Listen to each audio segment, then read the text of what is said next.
Hoy día es un día especial para mí en el sentido de que estoy terminando un diplomado en neuropsicología del Instituto Nacional de Neuroeducación de la Ciudad de México. Es importante indicar que como experiencia, pues, en mi trabajo pedagógico que he hecho durante estos últimos 20 años, me he dedicado plenamente a la enseñanza de la matemática, es decir, soy docente del área de matemática. Y dentro de ello, pues, hay un cúmulo de experiencias que uno va explorando y muchas de las veces se vuelve como que no entiende la problemática de manera real de lo que va pasando con nuestros estudiantes por falta de conocimiento muchas de las veces. De repente hay ciertos niños con necesidades especiales y que como docentes no les damos esa atención debida porque a veces no conocemos la problemática o de repente algún trastorno que ellos están pasando. Es así que este diplomado me ha permitido tener un conocimiento mucho más amplio de lo que sucede tanto a nivel de trastornos que pueda existir en los estudiantes y a su vez lo que concierne al desarrollo cerebral. El desarrollo cognitivo y desarrollo cerebral es algo que se da, pues, digamos, desde la concepción, ¿no? En su etapa prenatal, perinatal y postnatal, y cada uno con sus respectivas particularidades, ¿no? Los centros cerebrales de cada una de las funciones, como de repente es el lenguaje, ¿no? O otras funciones especializadas, estas pueden tener ciertas lateralizaciones conforme va avanzando la edad, o pueden haber incluso migraciones, ¿no? De repente ese centro sufre una lesión y para eso está el otro hemisferio cerebral, ¿no? Entonces hay cierta migración, o de repente trabajan en constante consonancia entre hemisferios. Entonces eso es lo que he podido aprender, ¿no? En la parte del desarrollo cognitivo y desarrollo cerebral. Es decir, todo, digamos, el desarrollo neurológico, pues, que se da, ¿no? Y las funciones que cumplen, digamos, en este caso, el sistema límbico, ¿no? Dentro del aprendizaje, sobre todo el hipocampo en la parte de la memoria, ¿no? Es algo fascinante que como profesor de matemáticas, pues, no he sido muy entendido en estos aspectos, pero que con la lectura del material que me han facilitado, poco a poco he ido comprendiendo, ¿no? Todo el sistema, en este caso límbico, cómo trabaja con el sistema endocrino, el desarrollo cerebral en las diferentes etapas del niño, ¿no? Y todas las etapas del ser humano, e incluso las diferencias que pueda existir entre sexos, ¿no? No necesariamente ese desarrollo es igual entre hombres y mujeres. Otras también aspectos importantes que pude aprender son las pruebas neuropsicológicas infantiles, ¿no? Las pruebas neuropsicológicas infantiles me han ayudado mucho, ¿no? Y sobre todo ahí, pues, en el material describe la relación de pruebas neuroinfantiles y, digamos, la importancia que tiene para identificar toda la problemática que existe en el estudiante, ¿no? Toda esa problemática. He aprendido también a reconocer en este caso los trastornos, ¿no? Por ejemplo, el trastorno de la lectura, más conocido como la dislexia, ¿no? Es cierto, tenemos niños a veces que tienen esa particularidad y como docentes tenemos que dar atención, porque la atención debe ser integral a todos los estudiantes. El trastorno de la comprensión escrita. Sí, pues muchos estudiantes tienen esa problemática de no comprender, en este caso, o tener problemas en cuanto a la expresión escrita. No tienen fluidez o otros aspectos que les pone en desventaja frente a otros estudiantes que no la tienen, ¿no? Y todas las particularidades que esto implica. También me ha facilitado en entender, por ejemplo, lo que es la discalculia, ¿no? Y como profesor de matemática, tal vez eso, cuando no lo conocía de manera clara, tal vez se ha cometido muchos errores dentro de la práctica pedagógica. Entonces es fundamental conocer todas sus características de este tipo de trastorno en cuanto a la discalculia. ¿Para qué? Para poder apoyar al estudiante en esas necesidades que tiene, ¿no? Obviamente que ese apoyo no debe ser unilateral, sino debe ser trabajado con el padre de familia y, si el caso amerita, buscar ayuda profesional, ¿no? A un entendido, pues a un psicólogo, a un psiquiatra, qué sé yo, para poder, desde los diferentes espacios, familia, escuela y el especialista en estos temas de salud mental, poder darle la atención a estos estudiantes con estas particularidades y de tal manera que se involucren en el desarrollo de competencias que día a día esto se va haciendo pues en la escuela, ¿no? Eso es lo fundamental. También la discapacidad intelectual, lo que conocemos como retardo mental, ¿no? Es importante conocer acá el cociente de inteligencia, ¿no? Un alumno con retardo mental, por ejemplo, es aquel que tiene un cociente de inteligencia menor a 70, en sus diferentes subniveles, por supuesto. Puede ser leve, puede ser un retardo mental mediano, un retardo mental de repente grave, ¿no? Eso ya lo va a evaluar pues el especialista.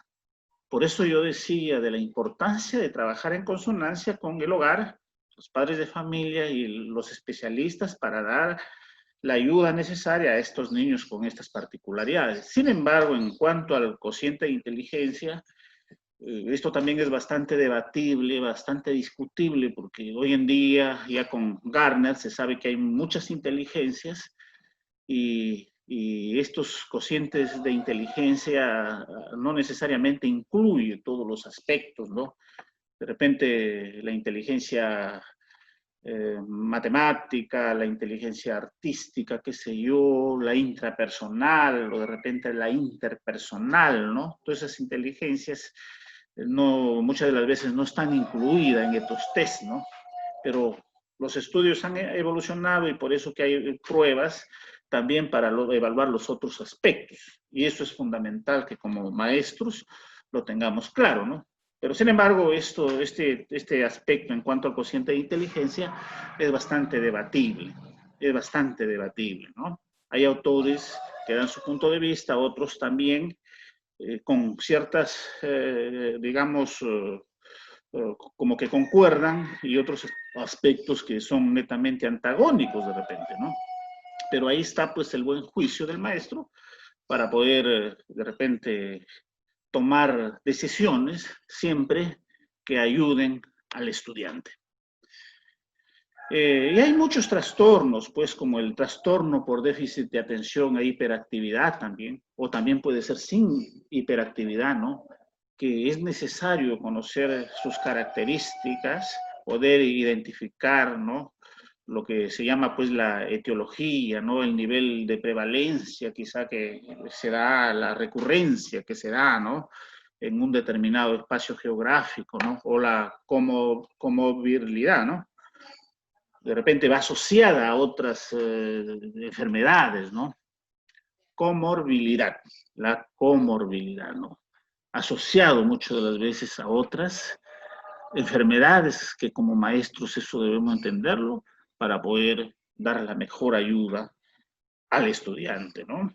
O trastornos como por ejemplo el trastorno negativista desafiante, el trastorno disocial, el trastorno disruptivo del comportamiento, ¿no?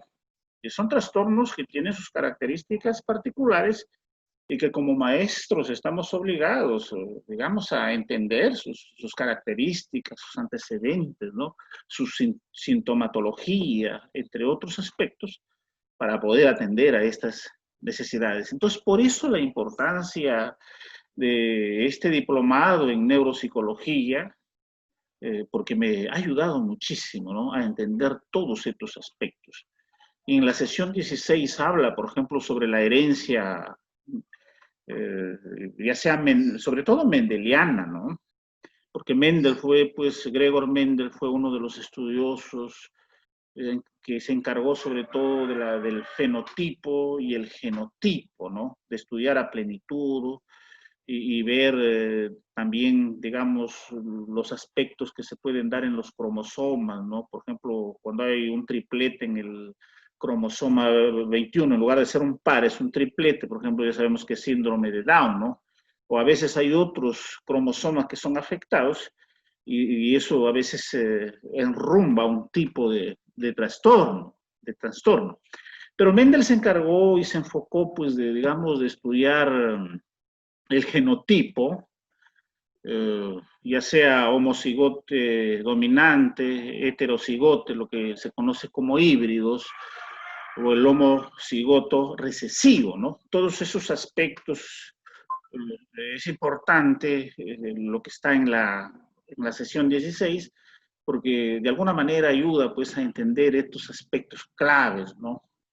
En cuanto, digamos, en el caso, por ejemplo, del fenotipo, que es la parte física, lo que uno puede observar con los ojos, notar que eso depende tanto del genotipo y de repente de aspectos importantes como son los ambientales, que están fuera de nuestro control, ¿no? Los aspectos ambientales, y que eso tiene cierta influencia en el aspecto del ser humano, ¿no? En sus características físicas del ser humano. Entonces, con sus famosas leyes, Mendel nos ha dado también a entender todo, pues, digamos, las probabilidades que pueda existir en cuanto al aspecto fenotipo o fenotípico y la parte del genotipo también del ser humano, ¿no? Lo que es el fenotipo y lo que es el genotipo. ¿Eso ayuda al maestro? Obviamente que sí, ¿no? Obviamente que sí. ¿Por qué? Porque uno se vuelve más amplio en estos conocimientos, mucho más holístico en estos temas, y vamos a tener mejores herramientas para poder enfrentar esos aspectos heterogéneos que se dan en el aula, porque no tenemos, pues, un aula homogénea, ¿no?